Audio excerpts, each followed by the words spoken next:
Komisi 2 DPR RI mendorong Menteri Pendayagunaan Aparatur Negara dan Reformasi Birokrasi, PANRB, Abdullah Azwar Anas menyelesaikan penghapusan tenaga honorer sebelum tanggal 28 November tahun 2023.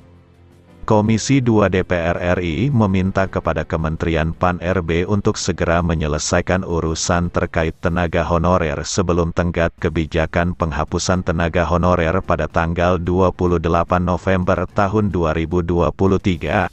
Demikian bunyi putusan rapat kerja Komisi 2 DPR bersama Kementerian PAN-RB yang dibacakan Ketua Komisi 2 DPR RI Ahmad Doli Kurnia Tanjung, Senin, tanggal 10 April tahun 2023. Adapun tenggat waktu tersebut mengacu pada pasal 99 ayat 2 PP nomor 49 tahun 2018 tentang manajemen pegawai pemerintah dengan perjanjian kerja. Komisi 2 DPR pun memberikan beberapa catatan terkait penghapusan tenaga honorer itu. Pertama, tidak ada pemutusan hubungan kerja PHK massal kepada seluruh tenaga honorer. Kedua, tidak ada tenaga honorer yang dikurangi honor yang diterimanya saat ini. Ketiga, kebijakan diambil juga menghindari adanya pembengkakan anggaran. Keempat, menerapkan prinsip keadilan, kompetitif, dan memberikan kesempatan yang sama bagi seluruh warga negara untuk menjadi ASN. Anas menyetujui dan menegaskan tidak akan ada PHK massal dalam menyelesaikan persoalan pegawai honorer.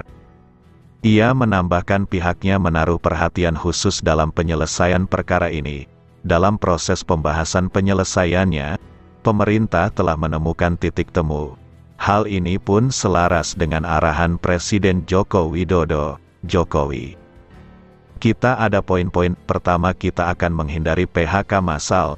Karena kalau undang-undang dan PP-nya dijalankan, maka ini akan ada PHK massal di per November, kata Anas di gedung DPR RI seperti dikutip dari detik.com. Saat ini total ada sebanyak 2,3 juta pegawai honorer. Apabila PHK massal dilakukan, Anas mengatakan kondisi tersebut berpotensi membuat pelayanan publik menjadi terganggu. Kedua, kami bersepakat poinnya adalah tidak akan ada pembengkakan anggaran. Jadi prinsipnya tidak ada PHK massal, tidak ada pembengkakan anggaran, imbuhnya. Kondisi ini pun mendatangkan PR besar bagi pemerintah.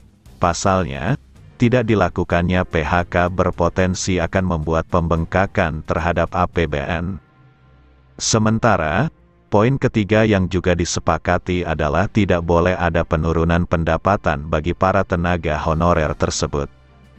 Anas mengatakan saat ini sejumlah opsi penyelesaian telah dibuat, namun, ia enggan membeberkan detailnya.